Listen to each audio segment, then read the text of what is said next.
Welcome to Sakshi TV's special immigration show with attorney Bhanu Babu Ilindra from BBI Law Group. Please note that Sakshi TV now has 3 immigration shows every week. On Tuesday at 3 p.m. EST with attorney Ms. Sheila Murthy, Wednesday at 5:30 p.m. with attorney Ms. Prashanti Reddy in English, and on Friday at 6 p.m. EST with attorney Bhanu Ilindra. Please tune in to ask your questions. If you are an immigration attorney and would like to join our special shows, please email usa@sakshi.com or call 866-725-7441. Before we begin the show, please note that the information provided on this show is not a legal advice. Use of content is for general informational purposes only. Sakshi TV or its agents in the USA or our guests on this show are not responsible for use of information as a legal advice. If you need specific legal advice, please contact attorneys directly. We will be also taking any general immigration questions along with today's topic. Hello Bhanu Garu, welcome to the show. Thank you, Asmi. How are you? Very well, thank you. I hope you're doing well. Doing well, thank you. And wish you a very happy Dasara. And wish you the same, sir, from the entire team of Sakshi. Wish you a very happy Dashara. Thank you. So, sir, what are the immigration updates for this week? The latest update for this week is one news came yesterday and the other one came today. I'm providing updates based upon which are very, very important to the employment-based immigration. That's why I'm giving these two updates in today's show. And the yesterday update was the visa bulletin for November 2021 released by the Department of State shows the retrogression of the immigrant visa dates availability for the employment-based preference 2 and employment-based preference 3 for the Indian nationals and the Chinese nationals. The immigrant visa availability for EB3 category for the final action dates moved back to January 2012 and for the EB2 to December 2011. However, be getting so many questions about this. When our dates get retrogressed, are they going to adjudicate or pending 485 cases? Are they going to adjudicate or pending I-131 765 cases? What do they mean is that they already filed these cases and they're pending with the USCIS. Are they going to adjudicate these cases and everything? While dates were moved backwards, what happens is they will held in you 485 in abeyance without issuing you green card until the immigrant visa dates, the final action dates for the immigrant visas becomes available to you. However, meanwhile, they're going to continue adjudicating your I-131 and I-765s. So it's very, very important information individuals should know. We have to understand this because the dates went backwards, retrogressed. Usually USCIS accepts the 485 filing based upon the final action dates. But however, for the month of November, USCIS already made an announcement saying that they shall accept based upon the filing date chart provided in the visa bulletin for the month of November 2021. So that's a very, very important update we have yesterday. And the second update came today. Of course, we all know about this because we read about this in the newspapers and also various other media channels about this information about this issue. But however, today it has been confirmed by the White House, and we're going to get an official notification from the White House very soon. The information is that U.S. government lifting the travel ban imposed on 33 countries to come to the U.S. for the tourists and other travelers because of the COVID-19 pandemic.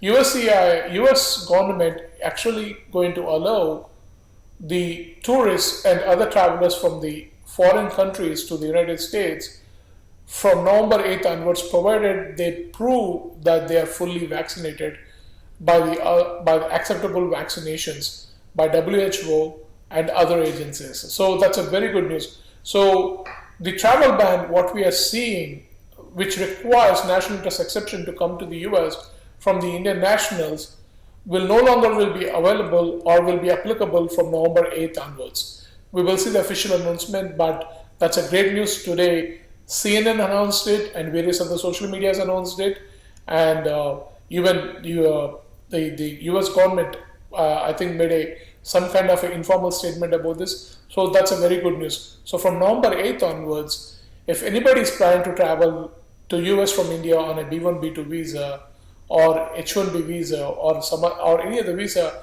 that requires national interest exception, need not require national interest exception, but only thing is that they have to provide the proof that they are fully vaccinated prior to coming to the US, and also proof of the test, COVID-19 test, showing that they have a negative at the time of boarding the plane.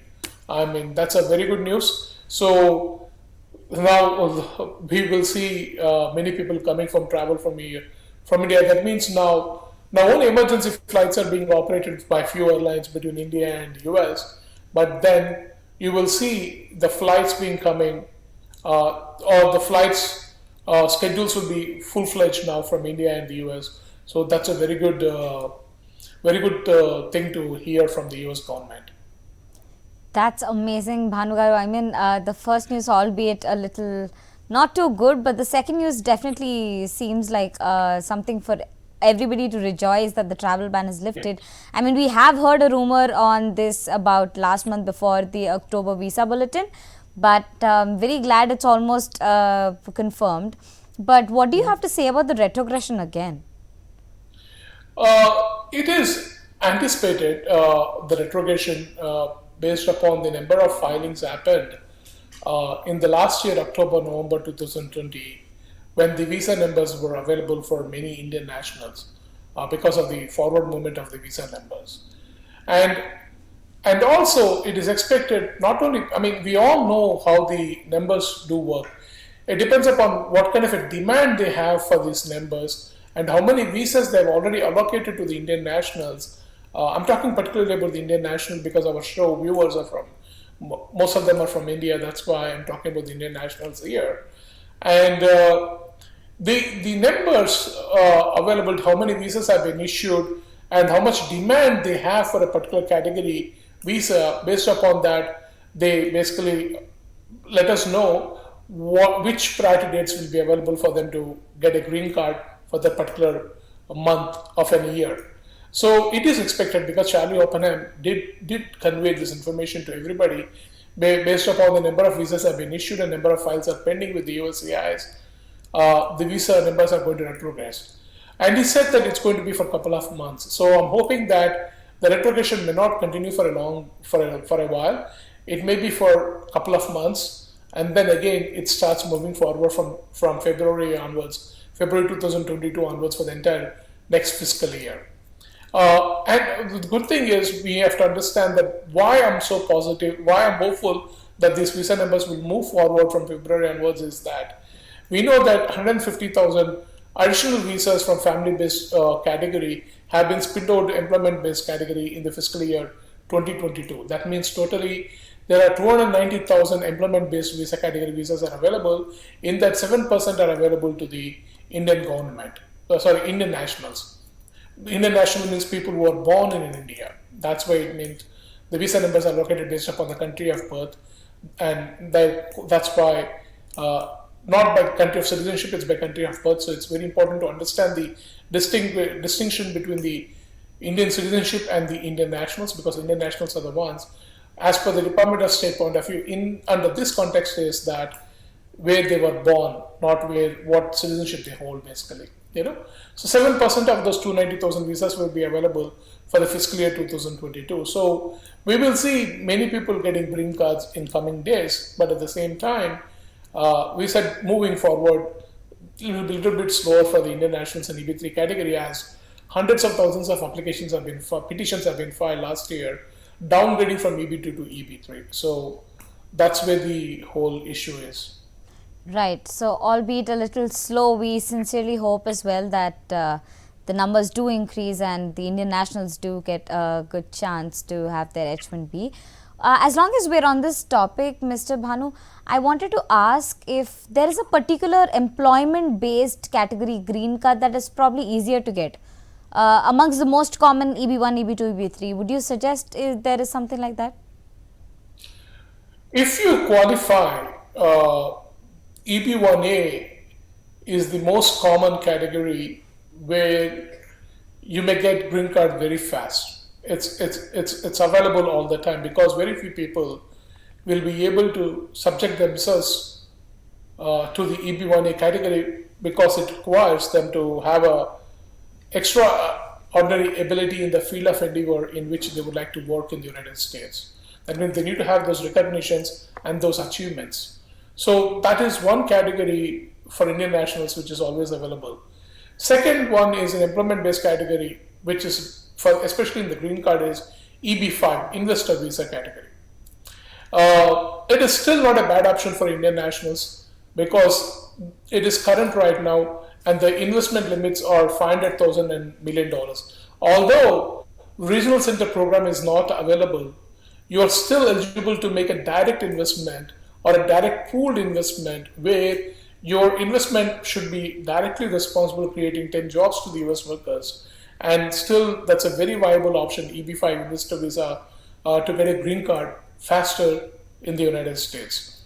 These days, EB5, because direct investor visa EB5 programs, usually processing EB5 investor visa processing applications taking around 24 to 30 months. So if you file your EB5 green card right now, in next 30 months, you may have your green card and able to enter into this country. If you're outside the country or if you're already in the US, you'll be able to get your green card with the adjustment of status approval as a permanent resident next 24 to 30 months. Still, EB5 is a very viable option. And we are very happy to help people if they want to do the EB5 green cards. We basically did quite a few EB5 regional center visas before, and also a couple of them direct investments also. We are very happy to continue providing those assistance to your audience if they're still interested in pursuing the EB5 route. So that is the best route right now, because for EB5 category, there are no other requirements like one individual's qualifications or eligibility to get into the category, like EB1A category, or EB1B or EB1C. A lot of people get, the reason I did not talk about EB1B and EB1C is that for the outstanding scholar or researcher for the EB1B, and EB1C is meant for the intra-company transferee,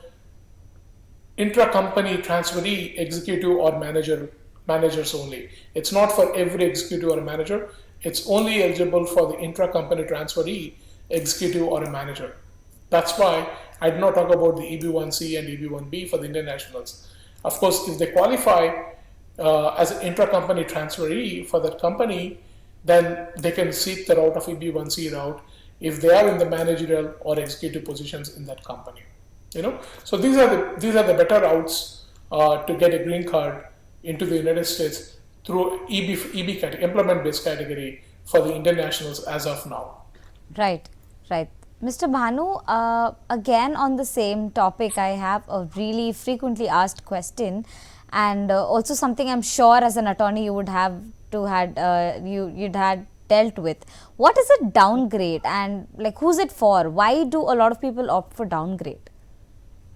The downgrade means basically, I will explain you. Downgrade is a general lingo term which we use. What does it mean is that the employee, they actually have a I-140 petition. I-140 petition is immigrant visa petition, already filed in a EB2 category or a EB1 category, and they're waiting for them to get adjust their status as a permanent resident in the United States. Because of we know all this visa availabilities, immigrant visa availability and everything, sometimes what happens is based upon the demand on which category the subscriptions could be more for that particular category visa numbers than other category visa numbers. So sometimes what happens is people will be comfortable to subject themselves to the lower preference category than the higher preference category based upon the visa numbers availability. So for example, in 2020, October, November, December 2020, the EB3 preference category, which is a lower preference category than the EB2, which requires advanced degree in order to qualify for EB2 category for the individual, whereas for EB3, you don't need an advanced degree. If you're a professional, you require a bachelor's degree. If you're a skilled worker, at least 2 years of experience, or unskilled worker, that means no years of experience also required. But for our other workers category, That's where the EB3 preference category is there. Low level skill positions or low level talented positions compared with higher level talented positions, which is EB2 and EB3. If somebody is already have an I-140 approved in the higher level talented position in EB2 preference category, and if the dates move forward in EB3 category, then what happens is that employee can request their employer to file the I-140 petition with the existing labor certification, because EB2 category and EB3 category requires a labor certification in order to file I-140. What is this labor certification is, again, I have to go backwards to explain the entire process of the green card over here for the audience to understand that the US employers required to conduct a recruitment, a bona fide recruitment, to find a qualified US worker in order to find a qualified US worker. And if such recruitment actually results in no fruition of finding a US qualified US worker, then they can actually offer that position to the foreign nationals. And that position, in order to do that, then they have to go to the Department of Labor and inform the Department of Labor that they have conducted this recruitment and they were not able to find a qualified US worker. That's why they're making this permanent offer to the foreign worker, and they intend to hire the foreign worker, and for the foreign worker actually intended to accept that position, basically. Then that is the process of the entire employment-based green card. However, under the circumstances, we are talking about the downgrade. What happens here is that employee going and asking employer, I want to subject myself to the EB3 preference category, and could you please file this I-140 in EB3 preference category instead of EB2 preference category if we already had an EB2 preference category.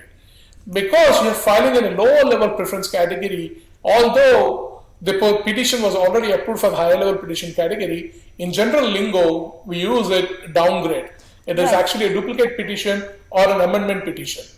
Right, so this, I mean, that was a very nice overview about the whole process of green card, but so does this also mean the EB3 to EB2 porting? Is this, what's it called? Is downgrade also known as porting? That's an upgrade. That's an upgrade because you're moving to the higher level category from the lower level category. That means you're upgrading, basically. No, I mean, what if it's an EB3 to EB2 porting? Porting in general is for upgrade then. Porting means you're talking about the priority date, or you're talking about the porting means you're porting your I-140 petition to EB2 category from EB3 the I-140 petition, because the whole porting from EB3 to EB2, what is the eligibility and process essentially? So the eligibility is defined by the employer requirements. Right. Okay. If the employer requires a position at a minimum that it needs a master's degree or its equivalent, or bachelor's degree plus 5 years of progressive responsible experience for the position for which they're offering, then the position qualifies for the EB2 preference category. Okay. If anything less than that, the position qualifies only for EB3 preference category. It is all about the employer position requirements. That defines whether the petition can be filed in EB2 or EB3 category. So, when the employer requirements are there in EB2 category, meets the EB2 category, but employer filed the petition in EB3 category, then they can port that I-140 petition from EB3 category to EB2 category, because the petition do qualify for EB2 category, because based upon the educational and experience requirements that position has. Hello, Hasni, can you hear me? Right, yeah, I can hear you. Yeah. So that's where it is, Right. So it's a very known thing that there is premium processing for all of these green cards. So does it mean that it increases the chances of approval when you use premium processing? Not necessarily. Premium processing is just facilitating you to adjudicate your I-140 petition more expeditiously than on normal times. That means you're actually paying an additional fee to the USCIS, requesting them to adjudicate your case within 15 calendar days as of now, your I-140 petition. That's all it is, I-140 is. It does not increase, your premium processing request does not increase the chance of approval or does not decrease the chance of approval. Right. Right. So, Mr. Bhanu, I'm moving on to the next frequently asked question about employment-based green cards in general. I mean, so what is, what is the green card quota backlog? What does it imply? Okay. As I said before, the green card quota backlog means there is a limit on how many number of green cards can be issued on an employment based category per year, and in that also there is a limit on how many visas can be issued per country nationals. For example, there is a total number of employment based visa numbers are available, and in that there is a percentage of number of visas available to a particular country. For instance, India, or for instance, China. If the total number of employment based visa category visas of 140,000 are available, all those 140,000 will not be given to the Indian, one particular country like Indian nationals or a Chinese nationals or Mexican nationals or a Canadian nationals. It is split equally among all the nations in the world with a percentage limit on that. The limit is 7%. That's why it says per country quota limit. Indian nationals can only get 7% of normally available 140,000 employment based visas per year, per fiscal year. So it's equally That's why divided. Right. yeah. So it's equally divided between all the countries, and I mean, there is no increase of, probably a slight increase of percentage for highly populated countries like India or China. No, not really though, because they can't discriminate. They cannot differentiate between one country and other country unless they show there is a national interest for the particular purpose. The statute, the Congress did not intend that when they passed the law pertaining to that. However, there are efforts being made right now based upon the reality that there are more high-skilled workers are coming from India and China. There are efforts are being made in the Congress to make the changes to the existing immigration law, where it will allow more allocation of visas to these particular nationals, because there are so many people, or hundreds of thousands of people from this country are waiting in the US to get their green cards for how many years now. We don't even know how many years it will be for them if the existing law continues to get the green cards. Can it also be a reason why the processing times of USCIS are longer, and probably, there are a lot of backlogs? Well, I mean, there could be several factors as of now. I think the major factor which is actually compounding to the already delayed processing with the USCIS is that COVID-19 pandemic. Right. I don't know whether the USCIS offices across the country are fully open or not yet because of the COVID-19 pandemic and the restrictions, timely restrictions and all those things. And many of the employees are still working from home. And I don't think the pattern will change for coming 1 year or 2 years until this pandemic is completely settled, or majority of the population gets completely vaccinated in the world. Yeah? Right. So that is I think that is one of the major factors contributing for the delay in processing times with the USCIS. And also, second part is the workload, right? Demand and supply.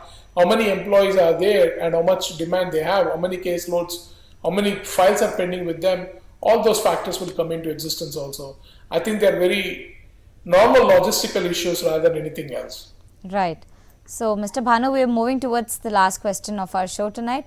Could you explain to our viewers what an RFE is, and you usually, what are the chances of approval after getting an RFE? Chance of approval after getting an RFE does not change the chances that is going to get approved initially. RFE, there's actually a lot of people worry about the RFE, but actually they should not worry about the RFE.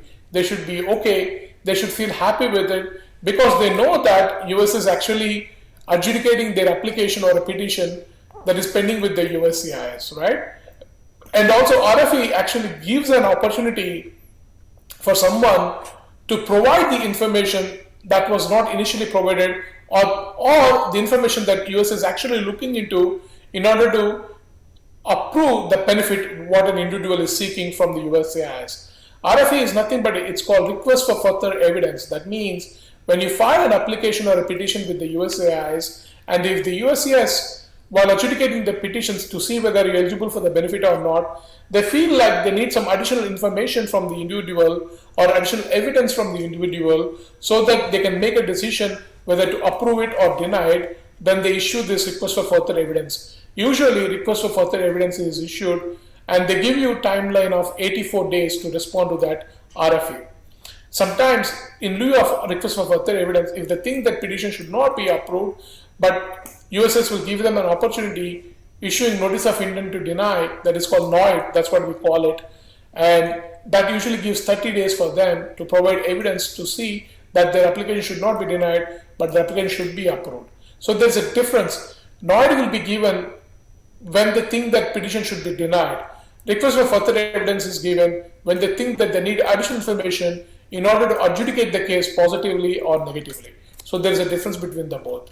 So request for further evidence is what is RFE is all about. Right, right. So thank you so much, Mr. Bhanu, for all the insightful information you've given us. Also, could you please give our viewers your golden immigration message for the week? Thank you. My golden message for the people is that always pursue American dream. America still gives you the opportunity. If you're talented, if you're able, and if you think that you can actually contribute to the world and to America one way or other, then you should still pursue your American dream. There are many ways to come to US and many ways to pursue your dreams in America. So keep dreaming and keep be positive. That's very, very important. Right. You know? Right. Thank you, Mr. Bhanu. Thank you it was a privilege hosting you on the show. Thank you for all the insightful information you've given us. It was a pleasure having you over. It's my pleasure. It's my pleasure. But before we all shut down the call, just want to give a name about my firm and what I do and everything. Please do so. And see, my firm name is BBI Law Group PC. We're located in Herndon, Virginia. And I've been practicing immigration for more than 17 years now. It will be 18 years this December, you know. And we represent in all types of immigration matters, from employment-based immigration, family-based immigration, EB-5 investor visas, student issues, whatnot, A to Z immigration matters. And any further information about our firm, kindly visit our website, www.bbilawgroup.com. Our office number is 703-496-7722. You should be able to reach me through my office number or through our website or by my email, bhanu@bbilawgroup.com. Thank you all, and once again wish you all a very happy Dasara Vijayadashmi Shubhakankshalu. Thank you, Bhanu Lindra garu. You're watching Sakshi TV Live, and I'm Torni Makana. Thank you.